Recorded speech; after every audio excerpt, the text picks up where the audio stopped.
বুকের ভেতর অনেক ঝড়, বুক পেতেছে গুলিকর। দেশদ্রোহীরা গুলি করেছিল, কিন্তু দেশপ্রেমিকদের সেই ঝড় থামেনি। ঝড়ে লণ্ডভণ্ড হয়েছে ভয়ঙ্কর খুনি রক্তচোষা এক অহংকারী শাসকের 15 বছরের অবৈধ সাম্রাজ্য। এরপর কেটে গিয়েছে 2 বছর, কিন্তু যারা নিজেদের বুকে গুলি নিয়ে আমাদেরকে মুক্ত করে গিয়েছে, তাদের বুকের সেই ঝড় কি থেমেছে? বুকে হয়তো এখনো ঝড় ওঠে, আবারও হয়তো চিৎকার করে বলতে ইচ্ছে করে, এজন্যই কি বুক পেতে দিয়েছিলাম। বুকের তাজা রক্তের দাগ এখনো শুকায়নি, তার আগেই দেশ চলে যায় আরেক রক্তচোষার হাতে। ওরা শহীদের রক্ত বেচে নিজেদের জায়গা পাকাপোক্ত করেছিল। বিপ্লবের দাফন শুরু হয়েছিল জুলাইয়ের শেষ সপ্তাহ থেকেই। পলাতক খুনির ক্ষমতা ছাড়া অবশ্যম্ভাবী হয়ে পড়লে শুরু হয় সুপরিকল্পিত এক ষড়যন্ত্র। 3রা আগস্ট রাতে চূড়ান্ত করা হয় আসিফ নজরুল হচ্ছেন তত্ত্বাবধায়ক সরকারের প্রধান। পরিস্থিতি সামাল দেয়া না গেলে যুক্ত করা হবে ডক্টর ইউনূসকে। যদিও ভাগাভাগির সেই পরিকল্পনা ইউনূসকে বাদ দিয়ে করা যায়নি। জুলাইয়ের আরও 8 মাস আগে ডক্টর মোহাম্মদ ইউনূসের নেতৃত্বে নতুন বাংলাদেশের যাত্রার সিদ্ধান্ত চূড়ান্ত করা হয়েছিল বাংলাদেশ থেকে অনেক দূরের এক শহরে। যে কারণে ডক্টর ইউনূসকে ছাড়া সরকার গঠন করা কখনোই সম্ভব হতো না। আরও পরিষ্কার করে বললে, ডক্টর ইউনূস কখনোই সেই সরকারকে বৈধতা পেতে দিত না। মাঝে একটু নাটক চলেছে, ডক্টর ইউনূস আসবেন না, তিনি ক্ষমতা চান না, ঘ্যান আরও অনেক কিছু। এসবই ছিল ইউনূস এবং কয়েকজন ছাত্র নেতার গোপনে পরিচালিত নাটকের অংশ। ডক্টর মোহাম্মদ ইউনূস যে নির্বাচন চাচ্ছিলেন না, তার প্রমাণ হলো তিনি দেশের বাইরে গিয়ে বলেছিলেন বাংলাদেশে একটি মাত্র দল নির্বাচন চায়, আর কেউ নির্বাচন চায় না। আচ্ছা, নির্বাচনের প্রতি যার এত ভালোবাসা, তিনি কি এই কথা বলতে পারেন? ইউনূসের পেছনের দরজা দিয়ে ঘরে ঢোকার এই অভ্যাস অনেক পুরাতন। 2007 সালে নাগরিক শক্তি নামে রাজনৈতিক দলের ঘোষণা দিয়েছিলেন 2 নেত্রীকে মাইনাস করে ক্ষমতায় বসার উদ্দেশ্যে, কিন্তু জনসমর্থন না পাওয়ার খালেদা জিয়া দেশ ছাড়তে রাজি না হওয়ায় সেই যাত্রায় ইউনূসের স্বাদ না মিটিল। পরের 15 বছর হাসিনার গুম, খুন আর দুঃশাসনে অতিষ্ঠ মানুষের জন্য একটা পরিবর্তন দরকার ছিল। হাসিনার পরে কে রাষ্ট্রপ্রধান হবে সেই পরিকল্পনার আগেই ডক্টর ইউনূসের রাষ্ট্রপ্রধান হবার সিদ্ধান্ত পাকাপোক্ত হয়ে যায়। 2007 সালের মতো এবার আর ভুল করেননি, সোজা ফ্রান্স থেকে উড়ে গিয়েই রাজার চেয়ারে। আমার মতো সারা দেশের মানুষ এক বাক্যে ইউনূসের সেই নেতৃত্ব মেনে নিয়েছিল। কিন্তু কয়লা ধুলে ময়লা যায় না। ইউনূস তার আত্মকেন্দ্রিক স্বার্থপরতার মানুষের রক্তচোষা মহাজনী ব্যবস্থাপত্র থেকে বেরিয়ে আসতে পারেননি। 2 পাশে 2 মহাশক্তি আমাদের, ভারত আর চীন, তারা দ্রুত গতিতে এগিয়ে যাবে। আমরা যেহেতু মাঝখানে আছি, আমাদেরকে ফেলে যেতে পারবে না, তাদের বাতাসে আমরা উঠতে থাকবো। সেই থেকেই আমার বদ্ধমূল ধারণা বাংলাদেশের ভবিষ্যৎ অতি চমৎকার। শেষ বয়সে চাওয়া পাওয়ার কিছু নাই দাবি করে নিষ্ঠা আর সততার সাথে দেশকে এগিয়ে নিয়ে যাবার যে স্বপ্ন ইউনূসে দেশের মানুষকে দেখিয়েছিলেন, তা ছিল শতাব্দীর জঘন্যতম মহাপ্রতারণা। আজকে আবু সাঈদের কথা মনে পড়ছে আমাদের, যে আবু সাঈদের ছবি বাংলাদেশের প্রতিটি মানুষের মনে গেঁথে আছে, এটা কেউ ভুলতে পারবে না। কি অবিশ্বাস্য একটা সাহসী যুবক বন্দুকের সামনে দাঁড়িয়ে আছে, এবং তারপরে থেকে কোনো যুবক, কোনো যুবতী আর হার মানে নাই। ইউনূসের 1.5 বছরে বাংলাদেশের ইতিহাসের সবচেয়ে বেশি অনিয়মান নৈরাজ্য চলেছে, যার সুবিধা ভোগী ছিলেন ইউনূস নিজেই। এই জুলাই দেশ জাতির জন্য ইউনূস কিছু করেননি। সামনে মুরগি দেখিয়ে মানুষকে ডাল খাইয়ে বিদায় নিয়েছেন ডক্টর মোহাম্মদ ইউনূস। খোলা সমুদ্র কেবল ভৌগোলিক সীমারেখা নয়, এটি বাংলাদেশের জন্য বিশ্ব অর্থনীতির সঙ্গে যুক্ত হওয়ার উন্মুক্ত দরজা। নেপাল, ভুটান ও 7 সিস্টার্সকে নিয়ে এই অঞ্চলে অর্থনৈতিক সমৃদ্ধির বিশাল সম্ভাবনা রয়েছে। বাংলাদেশের মানুষকে বোকা বানাতে ডক্টর ইউনূস প্রথম যে কার্ডটি খেলেছিলেন তা হলো ভারত বিরোধী কার্ড। 7 সিস্টার নিয়ে যৌন উত্তেজক করা এক বক্তব্য দিয়ে এদেশের মানুষের মন কেড়ে নেন, কিন্তু বাস্তবে যা ঘটেছে তা পলাশীর প্রান্তরে মির্জাফরের প্রতারণার চেয়েও ভয়ঙ্কর। ভারত বিরোধী বক্তব্য দিলেও বাস্তবে ভারতের সাথে আওয়ামী লীগের চেয়েও নতজানু নীতিতে চলেছে বাংলাদেশ। মানুষ যেন ইলিশ মাছটা পায়, এবং দেশের মানুষকে না খাইয়ে বাইরে পাঠানো আমি কোনো মতে অ্যাপ্রুভ করি না। ইউনূসের উপদেষ্টা ক্ষমতায় বসেই সাফ জানিয়ে দেন দেশের মানুষকে না খাইয়ে আর ইলিশ রপ্তানি না, কিন্তু বাস্তবে ঘটেছে তার বিপরীত। হাসিনার চেয়ে দ্বিগুণ ইলিশ ভারতে পাঠিয়েছে ইউনূসের সরকার। বাংলাদেশ থেকে ৩,০০০ মেট্রিক টন ইলিশ যাচ্ছে ভারতে। ভারত থেকে গেল বছর আলু, পেঁয়াজ, চিনি, চাল থেকে বিদ্যুৎ সবকিছুরই আমদানি বেড়েছে আগের বছরের চেয়ে। আদানির সাথে অসম চুক্তি পর্যন্ত বাতিল করা হয়নি। যথারীতি বাংলাদেশের ট্রানজিট এবং বন্দর ব্যবহার করেছে ভারত, অথচ নেপালের সাথে আমদানি রপ্তানিতে ভারত আমাদেরকে ট্রানজিট তো দূরের কথা, ট্রান্সশিপমেন্টের সুবিধাও দেয়নি। তারপরেও ইউনূসের পছন্দের পররাষ্ট্র উপদেষ্টা তৌহিদ ভারতের সাথে সম্পর্ক বিনির্মাণে নিজের জামা কাপড় সব খুলে দেওয়ার প্রতিশ্রুতি দিয়েছিলেন। ভারতের সাথে সম্পর্ক বিনির্মাণ করতে হবে এবং কন্টিনিউ করে যেতে হবে। ডক্টর ইউনূস সবচেয়ে বড় তেলেস্মাতি দেখিয়েছেন চীন সফর থেকে ফিরে। ধুমধাম করে সফর শেষে দেশে ফিরেই বলা হয় তিস্তা প্রকল্পের কাজ চীনকে দেওয়া হয়েছে, যার বাজেটও নাকি চূড়ান্ত করা হয়েছে 12,000 কোটি টাকা। ইউনূসের লুটপাটের ভাগিদার রেদওয়ানা সে সময় জানিয়েছিলেন 2026 সালের জানুয়ারিতে নাকি তিস্তা প্রকল্পের কাজ শুরু হবে, অথচ বাস্তবতা হলো তারেক রহমানের চীন সফরের আগে চীনের সাথে তিস্তা প্রকল্প নিয়ে কোনো আলোচনাই করেনি ইউনূস সরকার। অবশেষে আগামী বছরের জানুয়ারিতে শুরু হতে যাচ্ছে কাঙ্ক্ষিত তিস্তা মহাপরিকল্পনা প্রকল্প। এতে গুরুত্ব পাচ্ছে সেচ, ভাঙন রোধ ও বন্যা নিয়ন্ত্রণ। পানি সম্পদ উপদেষ্টা সৈয়দা রিজওয়ানা হাসান জানিয়েছেন, চীনের সহযোগিতায় 12,000 কোটি টাকার প্রকল্পটি বাস্তবায়ন হবে। সকল রাষ্ট্রীয় সরকারি আনুষ্ঠানিকতা শেষ করে 2026 সালের 1 জানুয়ারি থেকে আমরা কাজ শুরু করতে পারি। তিস্তা প্রকল্প দায়িত্ব তো চীনকে দেওয়া হয়নি, এটা ভুল ধারণা। উপরে উপরে ভারত বিরোধিতার গল্প শুনিয়ে চীন সফরে যান ইউনূস। সেখান থেকে ফিরে এসে জানান চীন বাংলাদেশকে যা চায় তাই দিতে নাকি রাজি। 6 মাসের ভেতরে 5টি হাসপাতাল তৈরির চুক্তিও নাকি চূড়ান্ত প্রায়, কিন্তু ইউনূসের সেই কিতাবের গরু গোয়ালে এখনো পর্যন্ত খুঁজে পাওয়া যায়নি। চায়নার সাথে আমাদের একটা হেলথ সার্ভিসের এক ধরনের যোগাযোগটা আরও বৃদ্ধি করে, যত ধরনের কোলাবোরেশন করা যায়। অলরেডি চায়না জানিয়েছে তারা বাংলাদেশে একটা জেনারেল হসপিটাল করে দিবে। বাংলাদেশে ইউরোপের বেশ কয়েকটি দেশের দূতাবাস না থাকায় ভিসা প্রার্থীদের ভারতে যেতে হয়। ইউনূস ক্ষমতায় বসে ঘোষণা দিয়েছিলেন ইউরোপের সব দেশ বাংলাদেশে দূতাবাস খুলবে। এখন থেকে আর ইউরোপের ভিসার জন্য কাউকে ইন্ডিয়া যেতে হবে না। ইউরোপীয় ইউনিয়নের 19 জন রাষ্ট্রদূতের সঙ্গে আমার বৈঠক হয়েছে। এই প্রথমবারের মতো ইউরোপিয়ান ইউনিয়নের প্রায় সকল দেশের রাষ্ট্রদূতগণ একসঙ্গে ঢাকায় এসে সরকারের সঙ্গে বৈঠক করলেন। এই দেশগুলোর বেশিরভাগ দূতাবাস দিল্লিতে। একত্রে ঢাকায় আসলেন শুধু এই বার্তা দেওয়ার জন্য যে ইউরোপীয় ইউনিয়ন বাংলাদেশকে সর্বোচ্চ সমর্থন ও সহযোগিতা দেওয়ার জন্য প্রস্তুত। ইউনূসের রক্ত গরম করা সেই বক্তব্য শুনে ভিসা প্রার্থী বাংলাদেশিরা স্বপ্ন দেখলেও বাস্তবে ইউরোপের কোনো দেশ বাংলাদেশে ভিসা সেন্টার খোলেনি। উল্টো এখন ভিসা প্রার্থীদের ভারতে গেলে আগের চেয়ে বেশি হয়রানির শিকার হতে হচ্ছে। ইউনূসের সেই ধাপ্পাবাজি বুঝে ওঠার আগেই জুলাই বিপ্লবের গতিপথ বদলে যায়। 5 তারিখের পরপর সবার আগে যা হওয়া প্রয়োজন ছিল তা হলো জুলাই বিপ্লবে কতজন শহীদ হয়েছে তার প্রকৃত সংখ্যা নির্ধারণ করা, কিন্তু ইউনূস তা করেনি। এমনকি আহত পঙ্গু যোদ্ধাদেরকে চিকিৎসার দাবিতে বেশ কয়েক দফা রাস্তায় নামতে হয়েছিল।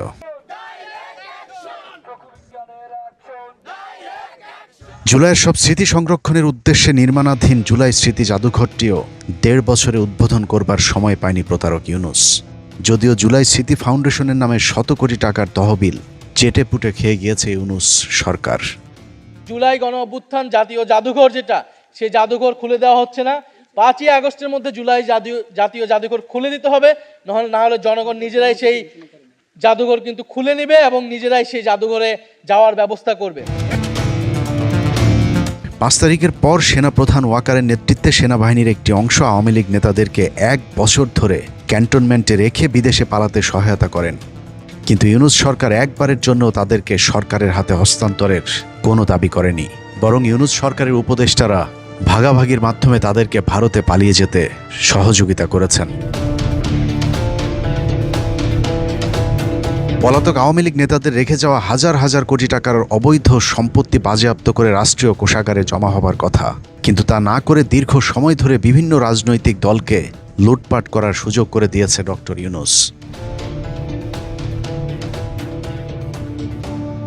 চাঁদাবাজি আর দখলবাজিতে এক নৈরাজ্যকর পরিস্থিতি তৈরি হলেও পুলিশ প্রশাসনকে নিভৃত রাখা হয়েছে। যে অরাজকতা থেকে এখনো পর্যন্ত উঠে দাঁড়াতে পারেনি বাংলাদেশ। সচিবালয় থেকে শুরু করে পুলিশ প্রশাসন ইউনিয়ন পরিষদ পর্যন্ত কোনো জায়গায় ন্যূনতম পরিবর্তন আনেনি তার সরকার। এমনকি নিজের উপদেষ্টাদের বিরুদ্ধে ওঠা অভিযোগের ব্যাপারেও সবসময় উদাসীন ছিলেন ডক্টর ইউনূস। লুটপাটি ইউনূস আর তার উপদেষ্টারা এতটাই মত্ত ছিল যে দেশে হামের টিকা সহ বিভিন্ন অতি জরুরি ওষুধ পর্যন্ত আনতে ভুলে গিয়েছিল। ইউনূসের তাতে কোনো সমস্যা নেই, কারণ এদেশে তার কেউ থাকে না। এ পর্যন্ত প্রায় 1000 শিশু শুধুমাত্র হামের টিকা না পেয়ে মারা গিয়েছেন। ইউনূস সিঙ্গাপুর বানানোর স্বপ্ন দেখিয়ে গোটা বাংলাদেশকে রংপুর বানিয়ে আবারও চম্পট। ইউনূস আমাদেরকে কি কি স্বপ্ন দেখিয়ে তারপর স্বপ্নদোষে পরিণত করেছেন তার একটা ছোট্ট বিবরণ দেখা যাক, চলুন। ভারতীয় কর্মকর্তাদের আধিপত্যের কারণে বাংলাদেশের অনেক দক্ষ কর্মকর্তা কর্মচারী গেল 15 বছরে গ্রামীণ ফোন থেকে চাকরি হারিয়েছেন। ডক্টর ইউনূস আসার পর সেই গ্রামীণ ফোনের কর্মকর্তা কর্মচারীরা বারবার তাদের চাকরি ফেরত চাইলেও ডক্টর ইউনূস ভারতীয়দেরকেই গ্রামীণ ফোনে বসিয়ে রেখেছেন। নিয়ে আসে ভারত থেকে লোকজন এবং তাদের আন্ডারে যে বাংলাদেশিদেরকে জয়েন করানো হয় তারাও আপ টু দ্য মার্ক না। এদেশের মানুষের পেটে ভাত নাই, ইন্ডিয়ান নিয়ে এসে এদেশে কাজ করাচ্ছে। টপ 3 জন ভারতীয় এই এখানে চাকরি করে। আপনি এই 4000 এমপ্লয়কে আপনি কর্মচ্যুত করলেন, এর তারা রাস্তায় ঘুরছে। জাপান গেলাম, শুনলাম তাদের বহু লোক দরকার। আমরা বলি যে আমরা লোক নিয়ে বসে আছি, আমাদের কত লোক লাগবে, বলে আপনি যত দিতে পারেন। তা আমি তাৎক্ষণিক বললাম যে আমরা 1 লক্ষ লোক পাঠাবো। আর কি বলতে পারি, এসব সংখ্যা বলা। সে যখন ওপেন এন্ডেড একটা কথা বলেছে, তারা বলছে হ্যাঁ আমরা 1 লক্ষ নেব। আমি অবাক হয়ে গেলাম, তারা 1 লক্ষ লোক, আরো বেশি বলতে হতো, আরো বেশি রাজি হতো। জাপানের সেই 1 লাখ শ্রমিকের একজনকেও পাঠাতে পারেনি ইউনূস সরকার। এমনকি দুবাইতে গিয়ে শেখদের সাথে বৈঠক শেষে বলেছিলেন বাংলাদেশিদের জন্য আমিরাতের ভিসা নিষেধাজ্ঞা তুলে নিবে, কিন্তু সেই নিষেধাজ্ঞা এখনো পর্যন্ত ওঠেনি। আমিরাতের বেশ কয়েকজন মন্ত্রীর সঙ্গে দেখা করেন প্রধান উপদেষ্টা। বৈঠকে বাংলাদেশি নাগরিকদের উপর ভিসা নিষেধাজ্ঞা, ব্যবসা বাণিজ্য সম্প্রসারণ, এছাড়া আরও জানা যায় প্রধান উপদেষ্টা সংযুক্ত আরব আমিরাত কর্তৃপক্ষকে বাংলাদেশি নাগরিকদের উপর থেকে ভিসা নিষেধাজ্ঞা প্রত্যাহার এবং দেশ থেকে আরও কর্মী নিয়োগের জন্য জোরালো আহ্বান জানান।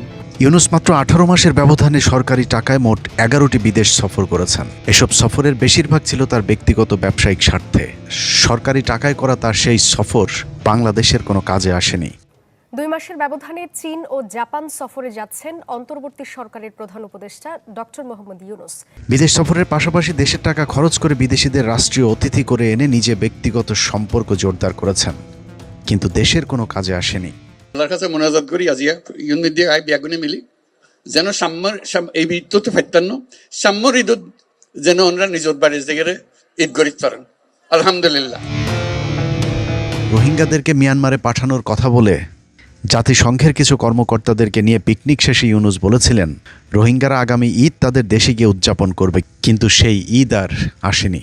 ক্ষমতায় বসে প্রবাসীদেরকে নানা ধরনের স্বপ্ন দেখালেও প্রবাসীদের সামনে শুধুই দুঃস্বপ্ন রেখে বিদায় নিয়েছেন ইউনূস। প্রথম মাসে আন্তর্জাতিক শ্রম সংস্থার কিছু সাদা চামড়ার লোকজনকে নিয়ে ইউনূস এবং আসিফ নজরুল বিমানবন্দরে প্রবাসী লাউঞ্জের উদ্বোধন করেন। হইচই ফেলে দেয়া সেই প্রবাসী লাউঞ্জে কথা ছিল প্রবাসীদের জন্য সব ধরনের সেবা পাওয়া যাবে, কিন্তু মাসখানেকের মধ্যেই কথিত সেই লাউঞ্জের কার্যক্রম বন্ধ হয়ে যায়। বরং যে কোনো সময়ের চেয়ে সবচেয়ে খারাপ ব্যবস্থাপনা ছিল ইউনূসের আমলে। প্রবাসীদের বাড়িতে গিয়ে পাসপোর্ট করে দেওয়ার সেই স্বপ্ন পূরণ করতে পারেনি ইউনূসের ধাপ্পাবাজির সরকার। পাসপোর্ট হবে আমাদের, ছাপার দরকার নেই, পাসপোর্ট এখান থেকে যাবে, আপনার টেলিফোনে চলে আসবে পাসপোর্ট। এটার জন্য লাইন ধরতে হবে কেন, অফিসে যেতে হবে কেন? আপনার যেটা সরকার থেকে প্রাপ্য সরকার আপনাকে বাড়িতে পৌঁছিয়ে দেবে, এটি হলো নিয়ম। বাংলাদেশকে বিদেশে বিনিয়োগে ভরিয়ে দেওয়ার আশ্বাসে বিডার নতুন প্রেসিডেন্ট আশিককে নিয়োগ দেওয়ার শুরুতে গাল ভরা অনেক গল্প আমাদেরকে শোনানো হয়েছিল, কিন্তু বাস্তবে 2024 সালের চেয়ে 2025 সালে দেশে 20% বিদেশি বিনিয়োগ কমেছে।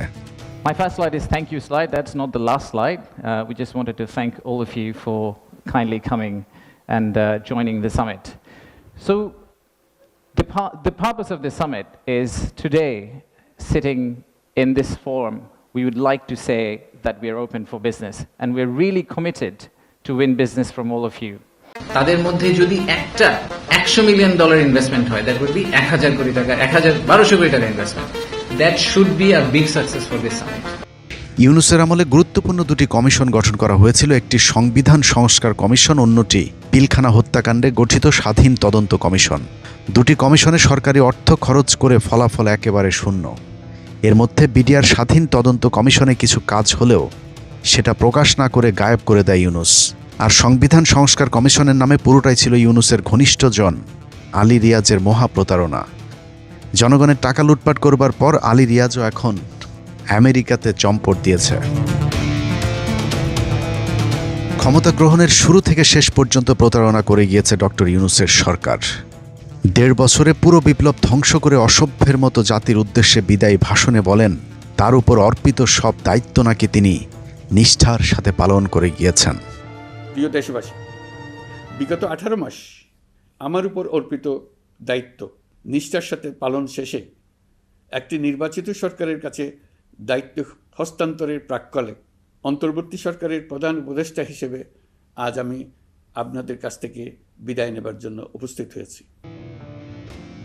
মুখে মধুওয়ালা ইউনূসের ভেতরটা কত বিষাক্ত সেটা খাতা কলমে একটু বুঝিয়ে আসি চলুন। ডক্টর ইউনূস সম্পর্কে ভালোভাবে জানতে হলে গোড়া থেকে অনুসন্ধান শুরু করতে হবে। গরিবের মানবিক সুদখোর মহাজন বাংলাদেশের দরিদ্র মানুষকে ব্যাংকের মালিক বানিয়ে দেওয়ার স্বপ্ন দেখিয়ে অত্যাধুনিক এক সুদের ব্যবসা শুরু করেছিলেন। শুরুতে বিদেশি এনজিওগুলো ইউনূসের ব্যাংকে অর্থায়ন করে এক অভিনব শর্তে। গ্রামীণ ব্যাংকের লোন পেতে হলে একমাত্র নারীদেরকেই সেই লোনের জন্য আবেদন করতে হবে, এখানে পুরুষের কোনো জায়গা নেই। এনজিওগুলোর উদ্দেশ্য ছিল বাংলাদেশের নারীদেরকে রাস্তায় নামিয়ে আনার, ইউনূসের প্রয়োজন ছিল সহজ রাস্তায় পয়সা কামানো। মানবিক ব্যাংকের কথা বলা হলো বাংলাদেশের বিদ্যমান যে কোনো ব্যাংকের চেয়ে কঠিন শর্ত জুড়ে দেওয়া হতো চুক্তিপত্রে। স্ত্রীদের নামে লোন নেওয়া হলেও সেই লোনের টাকা পরিশোধে ব্যর্থ হলে স্বামীর ঘরে টিনের চাল, গরু, মহিষ, এমনকি জমির ফসল পর্যন্ত তুলে নিয়ে যাওয়া হতো। মহাজন ইউনূসের ঋণের চাপে পিষ্ট হয়ে সারা দেশে অন্তত 450 মানুষ আত্মহত্যা করে, যাদের সবাই নারীদের নামে এসব ঋণ দেয়া হলেও আত্মহত্যা করা এসব মানুষগুলো সকলেই পুরুষ। গ্রামীণ ব্যাংকের ঋণের টাকা শোধ করতে না পেরে গৃহবধূর আত্মহত্যার ঘটনা আজও মানুষের মুখে মুখে। সেই সাথে ব্যাংকের কর্মকর্তা কর্মচারীদের সাথে পরকীয়ায় জড়িয়ে সংসার ভেঙেছে অনেক অসহায় গরিব মানুষের। বিদেশিদের কুপরামর্শে ইউনূসের নিষ্ঠুর এই ব্যাংকের যাত্রা শুরু হয়েছিল 1983 সালে। তবে বিদেশিদের এই কুমতলব যেন প্রকাশ না পায় সে কারণে শুরুতে মাত্র 3 কোটি টাকা নিয়ে ইউনূস তার সুদের ব্যবসা শুরু করে। এর মধ্যে 1 কোটি 80 লাখ টাকা ছিল সরকারের, বাকি 1 কোটি 20 লাখ টাকা ছিল ঋণ গ্রহীতাদের। জনদরদি ইউনূসের ব্যক্তিগত কোনো টাকা ছাড়াই শুরু হয় কথিত গরিবের ব্যাংকের যাত্রা। এরপর দৃশ্যপটে আসে দাতা সংস্থাগুলো। তারপর থেকেই শুরু হয় ডক্টর ইউনূসের 2 নম্বরই। যেহেতু সরকারি অধ্যাদেশের মাধ্যমেই গ্রামীণ ব্যাংক নামক প্রতিষ্ঠানটির জন্ম হয়েছে, সে কারণে দাতা সংস্থাগুলোর অনুদানের অর্থ যদি প্রতিষ্ঠানের নামে আসে তাহলে ইউনূসের সব অর্থ আত্মসাৎ করার সুযোগ থাকত না, কারণ লভ্যাংশ সরকার এবং ঋণ গ্রহীতাদের মাঝে ভাগাভাগি করতে হতো। কিন্তু ইউনূসের মূল টার্গেট ছিল ব্যাংকের লভ্যাংশ এবং দাতাদের ওই টাকা পুরোটা একাই আত্মসাৎ করা। যে কারণেই দাতাদের অনুদানের অর্থ দিয়ে প্রথমে সোশ্যাল ভেঞ্চার ক্যাপিটাল ফান্ড গঠন করে প্রতারক ইউনূস। এরপর 1994 সালে গ্রামীণ ফান্ড নামের একটি লিমিটেড কোম্পানি গঠন করা হয় এবং এই কোম্পানিতে আগের ফান্ডের 50 কোটি টাকা হস্তান্তর করা হয়। গ্রামীণ ব্যাংক সরকারি প্রতিষ্ঠান হলেও এর ব্যবস্থাপনা পরিচালক হিসাবে একাই সব সিদ্ধান্ত নিতেন ডক্টর ইউনূস। ইন্টারিম সরকারের মতো গ্রামীণ ফান্ডের পরিচালনা পর্ষদও গঠন করা হয়েছিল ইউনূসের আত্মীয় স্বজন এবং পরকীয়া প্রেমিকাদের নিয়ে। একের পর এক নতুন নতুন ফান্ড গঠন করে অর্থ হস্তান্তরের বিরুদ্ধে নিজের তৈরি পরিচালনা পর্ষদের কেউ কিছু না বললেও বিপত্তি বাধায় বিদেশি দাতা সংস্থাগুলো, যে কারণে পরের 2 বছর আর নতুন কোনো ফান্ড হস্তান্তর করতে পারেনি ইউনূস। 1996 সালের 25শে এপ্রিল দেশে যখন রাজনৈতিক অস্থিরতা চলছিল, সেই ফাঁকে ইউনূস আবারও গ্রামীণ ব্যাংকের বোর্ড সভায় গ্রামীণ ব্যাংকের সদস্য ও কর্মীদের কল্যাণের নামে কোম্পানি আইন 1994 এর আওতায় গ্রামীণ কল্যাণ নামে নতুন আরেকটি শাখা প্রতিষ্ঠানের অনুমোদন করিয়ে নেয়। শুনতে শ্রুতি মধুর হলেও গ্রামীণ কল্যাণ নামে যে প্রতিষ্ঠানটি প্রতিষ্ঠা করা হয়েছিল সেটিও ডক্টর ইউনূসের আরেকটি প্রতারণার ফাঁদ। শুরুতে যেভাবে গ্রামীণ ব্যাংক থেকে গ্রামীণ ফান্ডে 50 কোটি টাকা হস্তান্তর করা হয়েছিল, ঠিক একইভাবে গ্রামীণ ব্যাংকের সোশ্যাল অ্যাডভান্সমেন্ট ফান্ড থেকে গ্রামীণ কল্যাণে অবৈধভাবে 69 কোটি টাকা হস্তান্তর করা হয়। মেমোরেন্ডাম অফ আর্টিকেল অনুযায়ী গ্রামীণ কল্যাণের 9 সদস্যের পরিচালনা পর্ষদের 2 জন সদস্য গ্রামীণ ব্যাংকের মনোনীত প্রতিনিধি। এছাড়া গ্রামীণ কল্যাণের চেয়ারম্যানও হবেন গ্রামীণ ব্যাংকের মনোনীত একজন। ডক্টর ইউনূসও গ্রামীণ ব্যাংকের মনোনীত প্রতিনিধি হিসেবেই গ্রামীণ কল্যাণের চেয়ারম্যান হন। এ যেন এক শেয়ালের মুরগি ভাগাভাগির গল্প। ততদিনে দাতা সংস্থাগুলোর আসল উদ্দেশ্য পূরণ হতে শুরু করেছে। নারীরা এখন ঘর থেকে বেরিয়ে কিস্তি দেয়া নেয়ার নামে মন দেয়া নেয়াও শুরু করেছে, যে কারণে তাদের টাকা কোথা থেকে কোথায় হস্তান্তর হচ্ছে তা নিয়ে তাদের আর তেমন মাথা ব্যথা নেই। যে কারণে ডক্টর ইউনূস গ্রামীণ কল্যাণের একক মালিকানা উপভোগ করতে থাকেন। এই গ্রামীণ কল্যাণের মাধ্যমেই তিনি গড়ে তোলেন একের পর এক মোট 13টি প্রতিষ্ঠান। এদিকে গ্রামীণ ফান্ডের বিপরীতে গঠন করা হয় আরও 15টি প্রতিষ্ঠান, যেসব প্রতিষ্ঠান প্রতিষ্ঠার মূল উদ্দেশ্য ছিল গ্রামীণ ব্যাংকের টাকা হস্তান্তর করে গ্রামীণ ব্যাংকের টাকা নাম সর্বস্ব এসব প্রতিষ্ঠানে হস্তান্তর করা।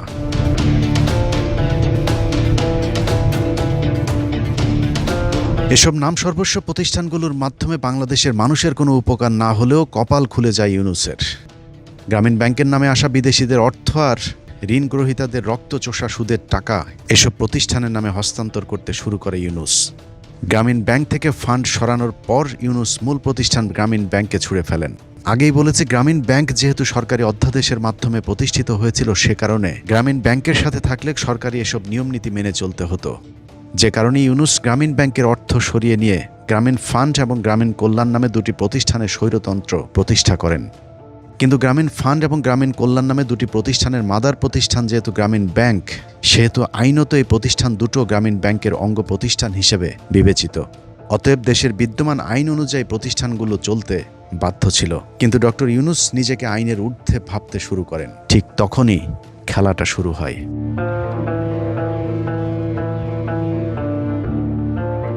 বিদ্যমান আইনে গ্রামীণ ব্যাংকের অঙ্গ প্রতিষ্ঠান হবার কারণে গ্রামীণ ফান্ড এবং গ্রামীণ কল্যাণের পরিচালনা পর্ষদে গ্রামীণ ব্যাংকের প্রতিনিধি থাকা বাধ্যতামূলক। কিন্তু 2021 সাল থেকে এই প্রতিষ্ঠান দুটিতে গ্রামীণ ব্যাংকের প্রতিনিধি থাকতে দেয়নি ইউনূস।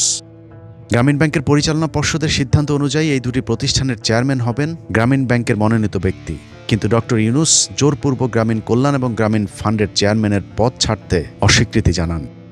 এরপরেই শুরু হয় ডক্টর ইউনূস এবং সরকারের সাথে দ্বন্দ্ব। হাসিনার সাথে এই দ্বন্দ্ব হয়তো এত প্রকট হতো না যদি না ডক্টর ইউনূস 111-এর সময় -2 ফর্মুলায় যুক্ত হতেন। তবে দুই শয়তানের যুদ্ধটা যথেষ্ট উপভোগ্য ছিল বাংলাদেশের মানুষের জন্য। প্রতিহিংসা নেয় ডক্টর ইউনূস এবং এমডি পদের জন্য পদ্মা সেতুর মতো সেতুর টাকা বন্ধ করেছে, তাকেও আবার পদ্মা নদীতে দিয়ে 2টা চুবনি দিয়ে উঠাই নেওয়া উচিত, মরে যাতে না যায়। একটু পদ্মা নদীতে চুবনি দিয়ে সেতুতে তুলে দেওয়া উচিত, তাহলে যদি এদের শিক্ষা হয়। হাসিনা ব্যক্তিগত আক্রমণ দেখালেও ডক্টর ইউনূসের বিরুদ্ধে অভিযোগ ছিল সুনির্দিষ্ট। বাংলাদেশ ব্যাংক সূত্রে জানা যায়, ডক্টর মোহাম্মদ ইউনূসের সাউথ ইস্ট ব্যাংকের 021210020061 নম্বরের অ্যাকাউন্টে 2000 সাল থেকে 2023 সাল পর্যন্ত 118,27,76,368 টাকা বিদেশি অনুদান এসেছে।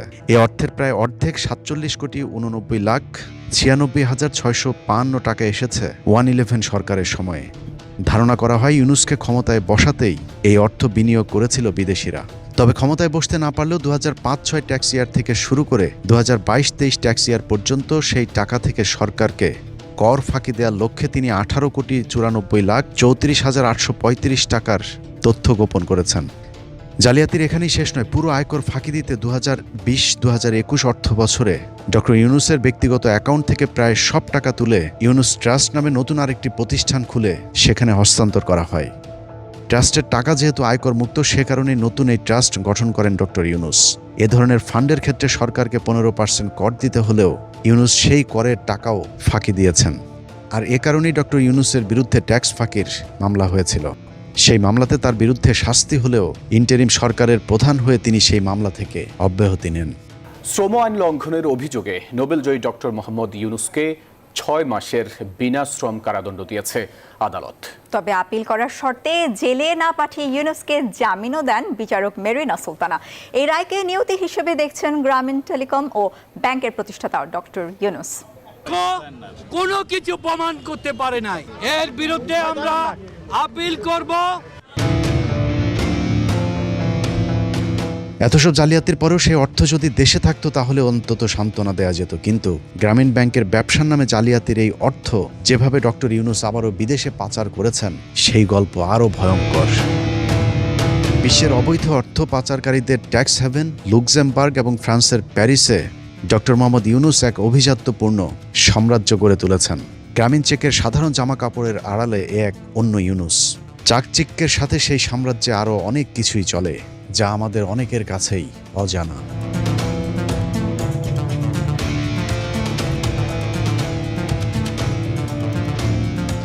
2008 সালে কর ফাঁকি দেওয়ার লক্ষ্যে বিতর্কিত লুক্সেমবার্গে নিবন্ধিত হয় গ্রামীণ ক্রেডিট এগ্রিকাল মাইক্রো ফাইন্যান্স ফাউন্ডেশন। এই ফাউন্ডেশনের প্রাথমিক মূলধন ছিল 5 কোটি ইউরো, বাংলাদেশি মুদ্রায় যার মূল্য 650 কোটি টাকার কাছাকাছি। বিস্ময়ের ব্যাপার হলো এই বিশাল তহবিলে ডক্টর ইউনুসের প্রতিষ্ঠান গ্রামীণ ট্রাস্টের বিনিয়োগ মাত্র 1000 ইউরো, অথচ এই প্রতিষ্ঠানের প্রধান কর্তা ব্যক্তি ডক্টর ইউনুস। এখন প্রশ্ন হলো, মাত্র 1000 ইউরো বিনিয়োগে কারা তাকে এত বড় প্রতিষ্ঠানের দায়িত্ব দিল, আর বাকি টাকাই বা কোত্থেকে এলো?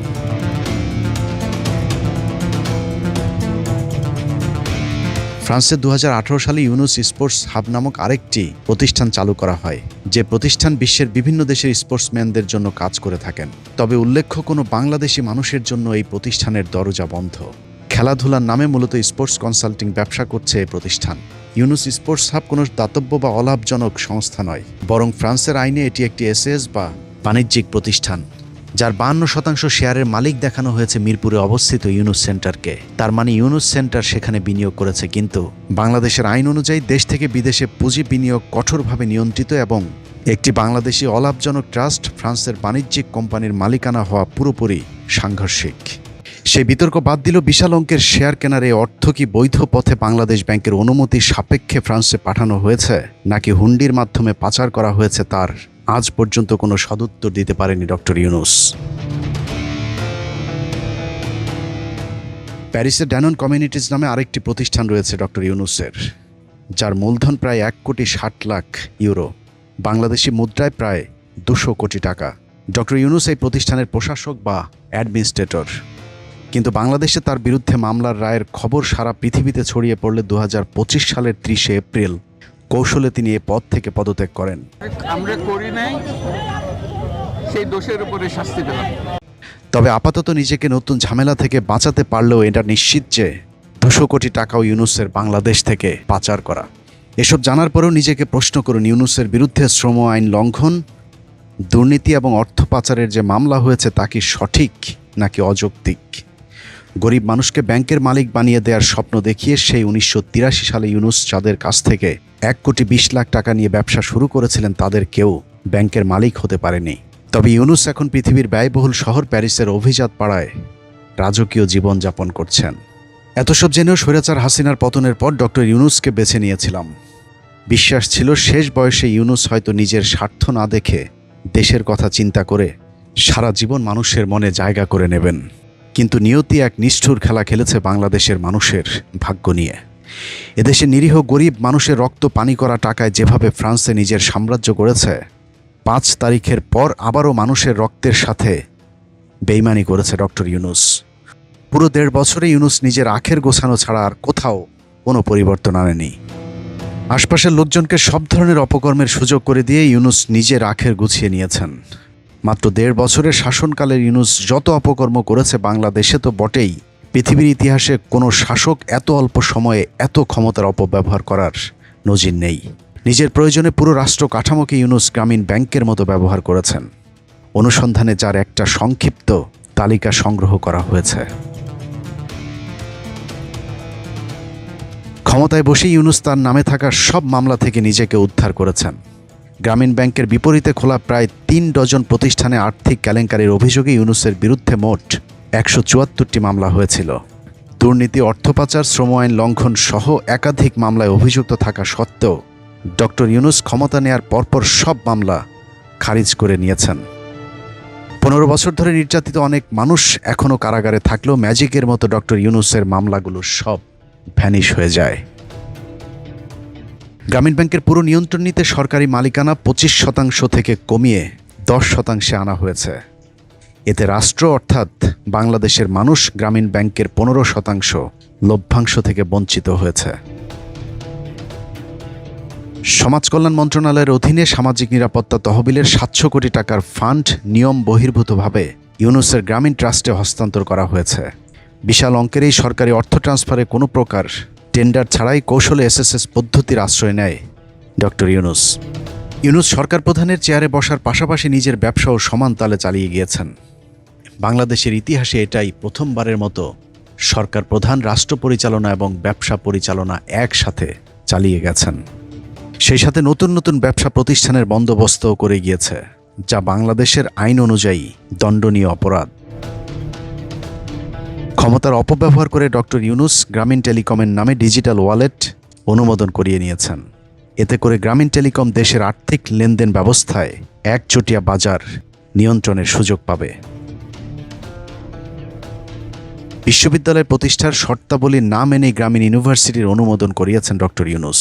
রাষ্ট্রযন্ত্র ব্যবহার করে ব্যক্তি ব্র্যান্ডিংয়ের জন্য প্রতিষ্ঠিত হয়েছে গ্রামীণ ইউনিভার্সিটি, যার মূল উদ্দেশ্য জাতি নয়, ইউনূসের একক ব্যবসা আর প্রচার। একইভাবে জনশক্তি রপ্তানিতে একচ্ছত্র নিয়ন্ত্রণের লক্ষ্যে গ্রামীণ এমপ্লয়মেন্ট সার্ভিসের মাধ্যমে আদম ব্যবসাতেও নাম লিখিয়েছেন ডক্টর ইউনূস। এর বাইরেও আরও অনেক অপকর্ম করে গিয়েছেন গরিবের বন্ধু সুদখোর ইউনূস। তবে নিজের স্বার্থ উদ্ধারের পর এক মুহূর্ত দেশে থাকেননি, এমনকি তার পরিবারের কেউ এখন দেশে নেই। মহাজনী ব্যবসায় অর্জিত অর্থের মতো গেল 1.5 বছরে উপার্জিত অর্থেরও গন্তব্য সেই লুক্সেমবার্গে, যেখানে ইউনূস রাজকীয় বিলাসী জীবনযাপন করে গরিবকে স্বপ্ন দেখায় ব্যাংকের মালিক হবার। এনসিপি নেতাদের ঘাড়ে মাথা রেখে রাষ্ট্রপ্রধানের চেয়ারে বসলেও এখন দুর্দিনে তাদের পাশে নেই এই স্বার্থপর। এমনকি ছাত্রনেতাদের আধ্যাত্মিক বাবা আসিফ নজরুলও লুটপাট শেষে গভীর ধ্যানে আছেন। ক্ষমতায় থাকাকালীন জাতিসংঘের অধিবেশনে যোগ দিতে নিউ ইয়র্কে এসে ইউনূস তার উপদেষ্টাদের নিয়ে নিউ ইয়র্কের জেএফকে এয়ারপোর্ট থেকে সেফ এক্সিট নিলেও আক্তার সহ কয়েকজনকে রেখে গিয়েছিলেন আওয়ামী লীগ সন্ত্রাসীদের হামলার মুখে। অথচ তিনি চাইলেই তাদের নিরাপত্তার ব্যবস্থা করতে পারতেন। তার সময়ই ঘটেছিল হাদি হত্যাকাণ্ড। যথারীতি তার বিচারেও তিনি কিছুই করেননি। ইউনূস কাজের কাজ না করলেও যথারীতি জানাজায় অংশ নিয়ে মায়া কান্নায় আরেকবার বাঙালির চোখ ভিজিয়েছিলেন।